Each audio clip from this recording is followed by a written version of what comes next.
Emmanuel, God is with us. Emmanuel, God is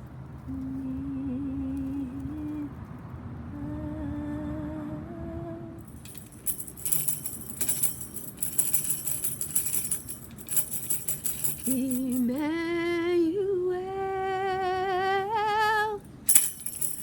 God is with us. Emmanuel,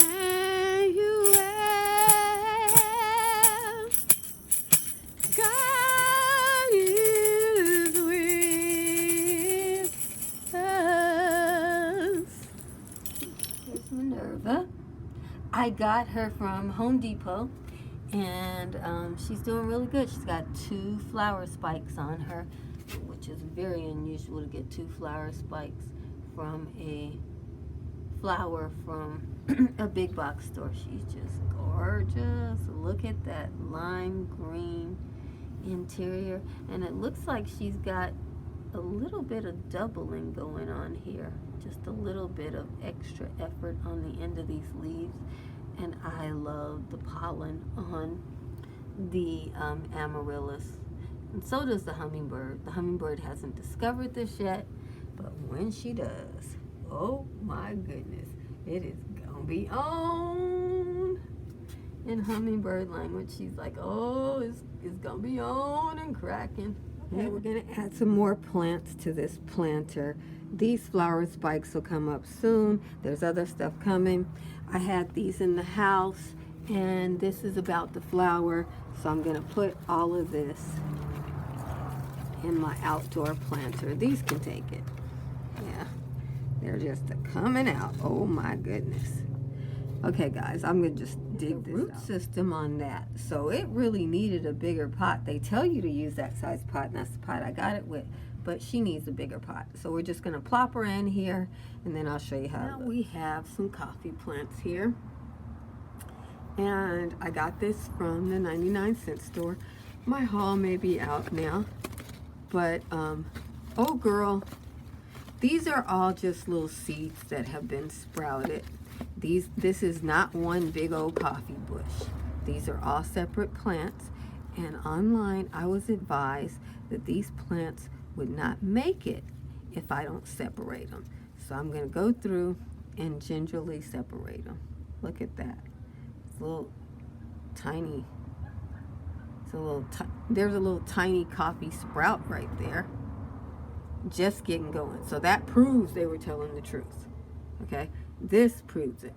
So I want one coffee plant. So this one right here is probably not 3 months old. They say these are supposed to be 3 months old.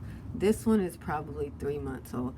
I venture to say this one is a lot younger than that. Okay, so I'm gonna throw this one here in this big pot with everything in it, because it'll be nice and nourished. And when all of these items are gone, I will have a beautiful coffee plant in here. So I'm just going to shove it in there. I don't even think that one was on the surface. And just to be on the safe side, because that one is so young, I was shocked when I saw that little guy coming up. To be on, I mean, it has a nice root, so it'll probably do good. And if it doesn't work, I'll just put another one in there later. I'm just going to be brave. Okay, so go ahead and try to get another one out. So I'm going to take these apart, and I'll be back. All said and done, I got 11 coffee plants. I think this one might be 3 months old. These are probably closer to a month old, and I think that one's just being born into the world. So in 3 months it should be about this big, or maybe bigger, and that's going to be a huge pot for it at that time. I think I'll couch my bets and put a 3-month-old in there too, because I want a nice tree for the summer in this pot. So I'll just couch my bets and put a tree on the other side over here by this.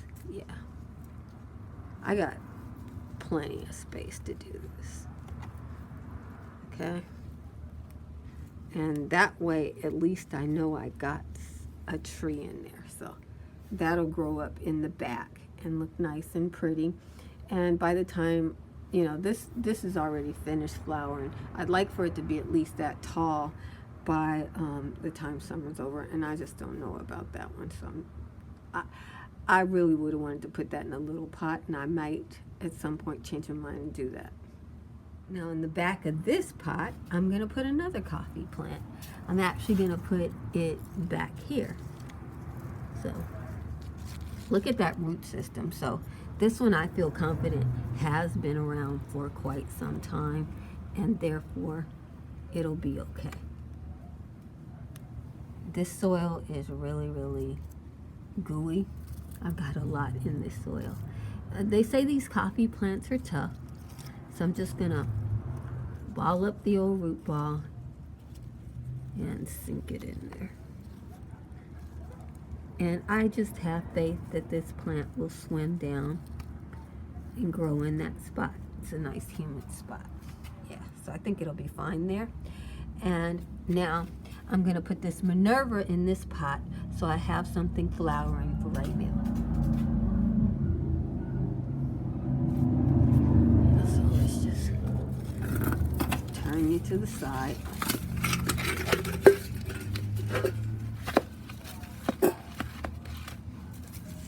Oh, Minerva doesn't have very many roots. She's not as well rooted as the other one.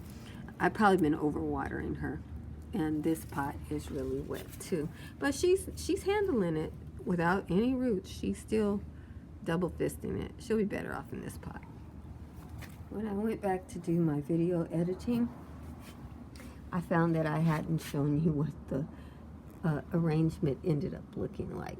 So as you can see at the top of it, after weeks of adding this and adding that, now I have another flower on top. These are the same Christmas trees that were here a long time ago. As you can see, they're starting to lose their color. And I will show you the other side over here. So this gives me this is right next to the gate. You know, this is a foyer to the garden. And so I have my little succulent arrangement there with all my rescued succulents from the 99-cent store. And here, this cyclamen is still blooming, and daffodils are coming up through the pot. This is my insulin herb. I got this from our farmer's market, and that grower hasn't been there lately. I wonder if it got too cold for him, or if other people didn't appreciate his herbs. I want another one of these insulin plants. I know you say I could cut my plant start again, but I want one that size. And then here's the other pot, and this flower hasn't bloomed yet. I assume it will start opening up pretty soon because it's getting a good amount of sun, and it's flanked by a lot of freesias.